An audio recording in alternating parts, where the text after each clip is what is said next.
The moment that the bus moved on, Mike knew he was in danger. In the dim light, he saw the figures of the young men waiting under the tree. It was too late to run after the bus. It went down the dark street like an island of safety in a sea of perils. His mouth was already dry, his heart was pounding in his chest, and something within him was crying out in protest against the coming event. His wages were in his wallet. He could feel them weighing heavily against his thigh. That was what they wanted from him. Nothing else mattered to them. His wife could be made a widow, his children made fatherless. Nothing counted against that. Mercy was an unknown word to them. While he stood there uncertainly, Mike heard the young men walking towards him, not only from the side where he had seen them, but from the other also. They did not speak. Their intention was unspeakable. The sound of their feet came on the wind to him. They had chosen the place well, for behind him was the high wall of the convent and the barred door that would not open before a man was dead. On the other side of the road was the wasteland, full of wire and iron and the bodies of old cars. It was his only hope, and he moved towards it. As he did so, he knew from the whistle that the young men were there too. His fear was great and instant, and the smell of it went from his body to his nostrils. At that moment one of them spoke, giving directions. He felt so trapped that he was filled suddenly with strength and anger, and he ran towards the wasteland, swinging his heavy stick. In the darkness, the figure of a man loomed up at him, and he swung the stick at him, and heard him give a cry of pain. Then he plunged blindly into the wilderness of wire and iron and the bodies of old cars. Something caught him by the leg, and he brought the stick crashing down on it, but it was not a man, only some knife-edged piece of iron.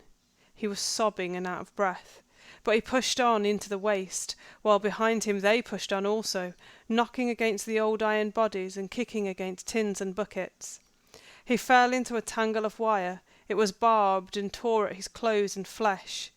Then it held him, so that it seemed to him that death must be near, and having no other hope, he cried out, "Help me, help me," in what should have been a great voice, but was voiceless and gasping. He tore at the wire, and it tore at him too, ripping his face and his hands. Then suddenly Mike was free. He saw the bus returning, and in its headlights he could see the shape of a man close to him. He was facing death, and for a moment he was filled with the injustice of life. Why should he have to die like this, when he had always been hard-working and honest? He lifted the heavy stick and brought it down on the head of his pursuer, so that the man crumpled to the ground, moaning and groaning as the life drained out of him. Mike turned and began to run wildly again, but in the darkness ran into the side of an old lorry which sent him reeling. He lay there for a moment, expecting the blow that would kill him, but even then his wits came back to him, and he turned over twice and rolled under the lorry. His stomach seemed to be coming into his mouth, and his lips could taste sweat and blood. His heart thumped wildly in his chest, and seemed to lift his whole body each time it beat. He tried to calm down, thinking he might be heard, and tried to control the noise of his gasping breath, but he could not do either of these things. Suddenly against the dark sky he saw two of the young men. He thought they must hear him, but they themselves were gasping like drowned men, and their speech came in fits and starts. Then one of them said, "Can you hear him?" There was silence except for gasping, listening, and he listened also, but could hear nothing but his own exhausted heart. "I heard a man running on the road," one said. "He's got away. Let's go." Then some more of the young men came up, gasping and cursing. "Freddie," said one, "your father's got away."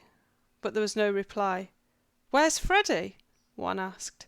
Another man said, "Shh, quiet." Then he called out in a loud voice, "Freddie!" But still there was no reply. "Let's go," he said. They moved off slowly and carefully. Then one of them spotted the body and stopped. "Look, he's here," he said. "It's Freddie's father." He knelt down on the ground and then started cursing. "There's no money here," he said. One of the young men lit a match, and in the small light of it, Mike saw him fall back in horror. It's not his father. It's Freddie, he said. He's dead. Then the one who said quiet spoke again. Lift him up, he said. Put him under the lorry. Under the lorry Mike heard him struggling with the body of the dead young man, and he turned once, twice, deeper into his hiding place. The young men lifted the body and swung it under the lorry so that it touched him. Then he heard them moving away, not speaking, slowly and quietly, making an occasional sound. He turned on his side so that he would not need to touch the body of his son. He buried his face in his arms and sobbed. Then he lifted himself from under the lorry and went heavily out of the wasteland.